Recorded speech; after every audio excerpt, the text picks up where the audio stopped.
I got into magic in 1985. I was doing special effects for a haunted house, and I decided that I liked doing the effects and the illusions of building atmosphere and creating rooms and building the illusion into the experience as people were walking around.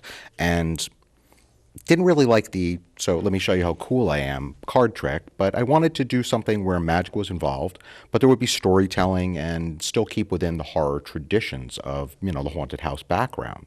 So it was about 1985, so. Now, of course, being on a show called Psychic Corner, I have to ask, are you psychic? I don't have it defined. I do have psychic talents. I am not as fine-tuned as other people. I pick up on emotions and colors and things like that, rather than being able to clarify my thoughts and be able to get a full image. I'll go into a place that might have had something happen and I'll get flashes of things, but I'm not fine-tuned enough to be able to discern without further corroboration. Like if I hear a backstory later on, I can piece together what that thing meant, but I'm not fine-tuned enough to be able to like get an entire, like you would do, be able to tell someone's upcoming things. I get sort of little pieces of something, and it's like I have to later on corroborate what that actually is. And I do understand that because it took me years and years of training and study to be able to do it. What had actually drawn you to Mary Shelley and Poe? I liked the blending of romanticism and understanding of the mortal realm, where you understood that life was so beautiful, and that there were so many things that you should be able to experience, but everything was so finite. And they experienced in that Gothic tradition sort of the world is large and there's many things I want to do, but my life is so short. And I want to be able to express that. And it's like, that's where the sorrow of Gothic culture comes from.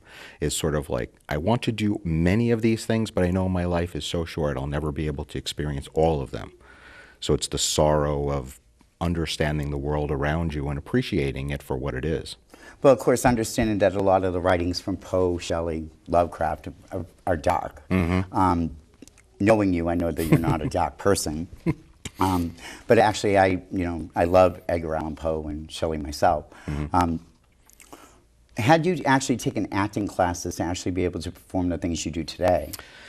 I did when I went to college. I was thrown into the mix when I was doing the haunted houses, and I had to go through a long tradition where you went from being a costumed, masked character that interacted to later on wanting to ditch the mask and put as little makeup on as possible and expressing facially and emotionally in front of the person. So it was sort of this path I had to walk where I wanted to hide behind the mask and let the character speak for itself, to building the character. And then later on when I went to college, then I got more involved in understanding stagecraft and wanting to do Shakespeare and do improv and all the things that are like that. I appreciated the theater realm more as years went on, and I gave it more respect, because the more you work with it, the more you understand like that there are more things you can tweak. Right, of course. Where do you actually perform?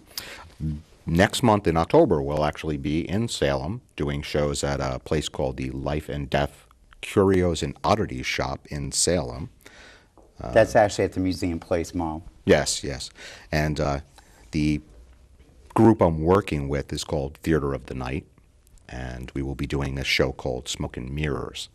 And you'll be able to find us in the Museum Place Mall, sort of right around the corner from the Festival of the Dead, like location right where all the across from psychics. in Salem. Yeah.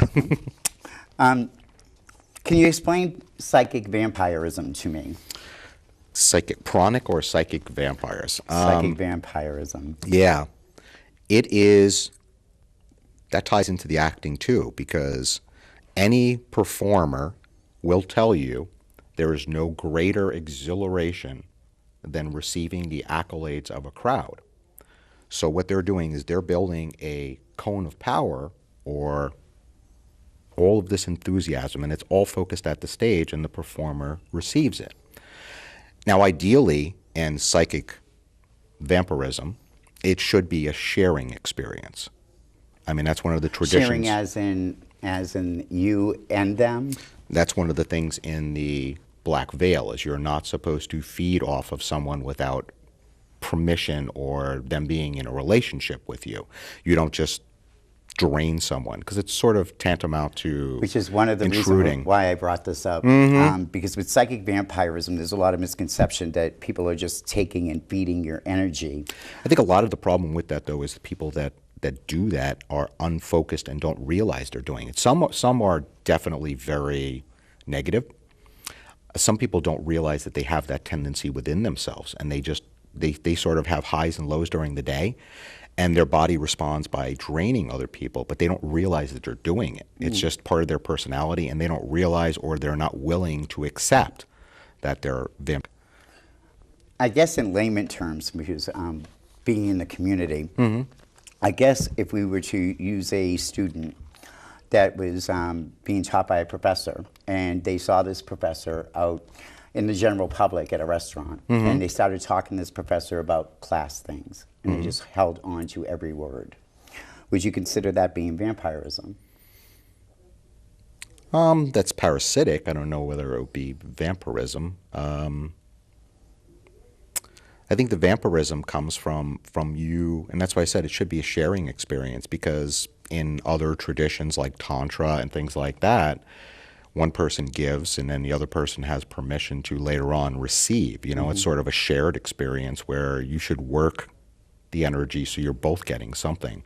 If the other thing is very parasitic, then it could be a form of vampirism, but there's also, if you look into subcategories, blood fetishists are now considered part of the vampire culture.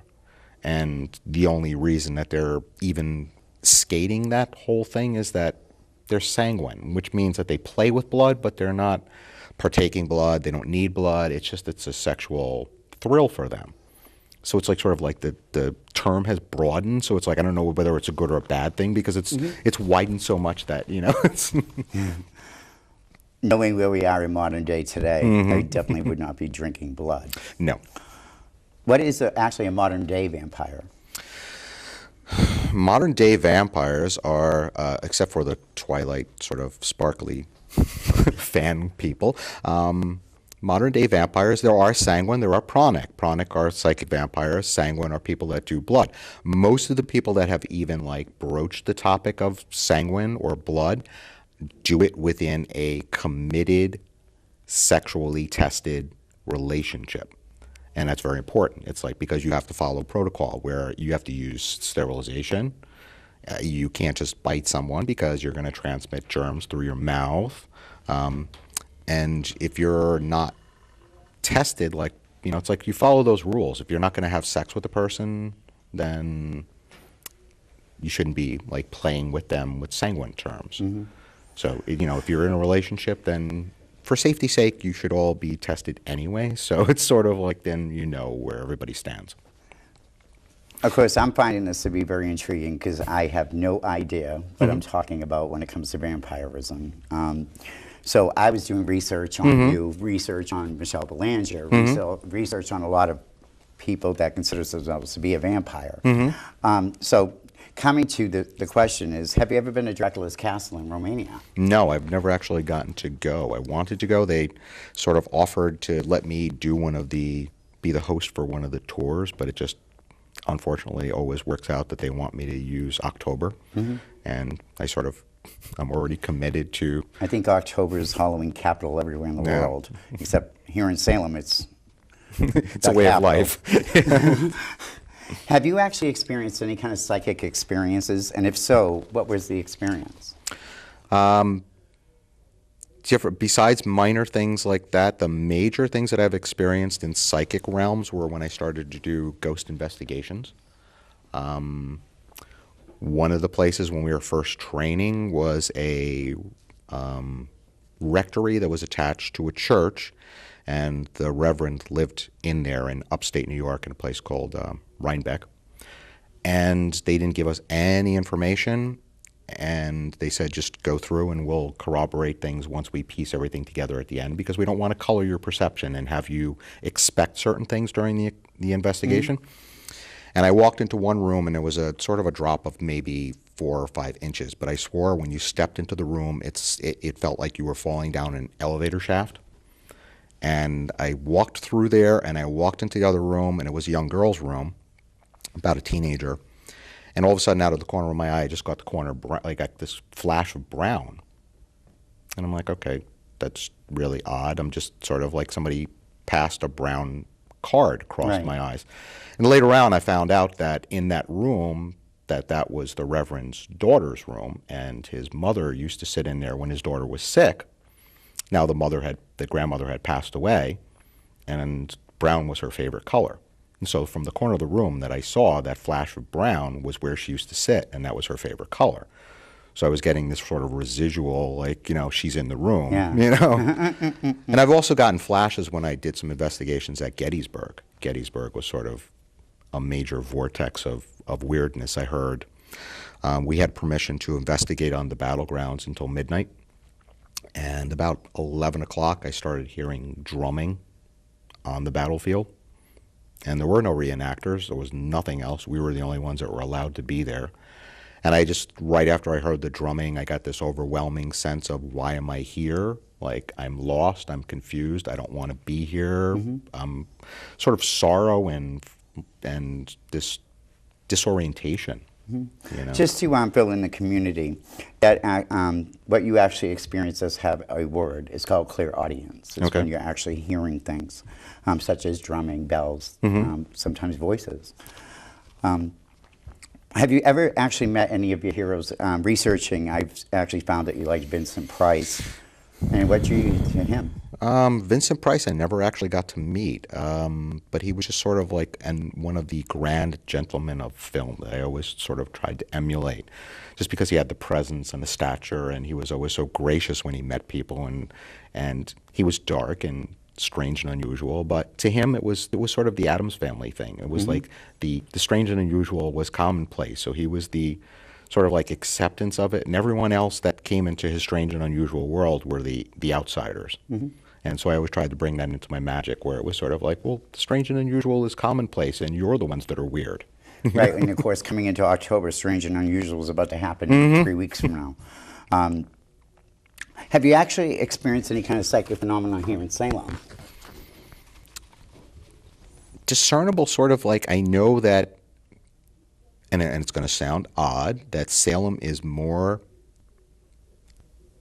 psychically charged when there are not huge groups of people here. I find that true to be. Like, it chases away any kind of energy. Like, it's sort of like it goes deeper into the land than. But when you're there on a fog-lit street or something, especially when you walk by the burying grounds and things like that, you can just feel the air is statically charged. I've never gotten any kind of clear anything, but it's just sort of like, that there are presences there that you can sort of feel them around you, and the air becomes thicker, and you sort of were walking through. Or going to the old burial point, your legs kind of get very heavy. Yeah, I've experienced that myself. Could you explain your experience while working in movies? As far as which part of them? Such as acting. From researching, I had saw that you had a part in Toxic Avenger, which of course we know it's a B movie, however, a very big following, right? Yeah. And then now you have a new role in Fairview Falls. Fairview Falls, and I was actually an extra in Marcy X, which was a movie with Damon Wayans and Lisa Kudrow, things like that. Yeah, it's kind of interesting. It's not as glamorous as some people think. It's a wonderful experience. You're there for really long hours, many times to do one take. We were generally on the Toxic Avenger thing for most of the shoots. They were 14-hour days. So you were there for a really long period of time. And I know one scene that I was in particular in Toxic Avenger, I was supposed to be murdered, and they were keeping like the corpses in these like barrels to process into food. So I was sort of half in, half out of a 55-gallon drum, like drenched in stage blood, and you had to hold a non-moving position because you're supposed to be a corpse for 4 or 5 hours, like covered in stage blood. So after a while, you sort of start to stick to the drum and it's things like that. But they're good experiences on the whole. I mean, you meet some really great people. It's unfortunately it's sort of like that. People think that because of what they see on film that like it happens right in the moment. Well, of course. Yeah. If we talk a magical realm, we all know that Hollywood magic does not exist. Yeah. Clive Barker's Hellraiser movies have had a very big occult following. What was he actually like to meet? He was a wonderful person. He's very into and a lot of different mysticism and things like different traditions, Golden Dawn, and he likes to just sort of investigate things. He's sort of like a Renaissance man where he's very into the reading and art forms. He's He's also wonderful a photographer. he's a photographer and a painter and illustrator. So he gets into all these different realms, and then unfortunately, he bats his head against the wall like in Hollywood because he wants to be the artisan. And Hollywood doesn't really usually appreciate the artisan. They want the quick, make us money. And his thing is if he creates something, he wants it sort of put out there. Like the last thing he did was Midnight Meat Train. And he had an agreement with Lionsgate that it was supposed to be theatrically released. And at the last minute, they decided that it was going to go direct to video. And he got sort of upset because, it's not the agreement. He wanted it theatrically released so people could see it. And they went back and forth. And he ended up just giving the rights to FearNet because he was not happy that they were going to sell his film out from underneath him. So he was like, you know what, if that's the way you want to do it, I'll just let them show it free on television. And it's like, I'll Nothing wrong maintain, with that. I'll maintain some kind of control and hell with you.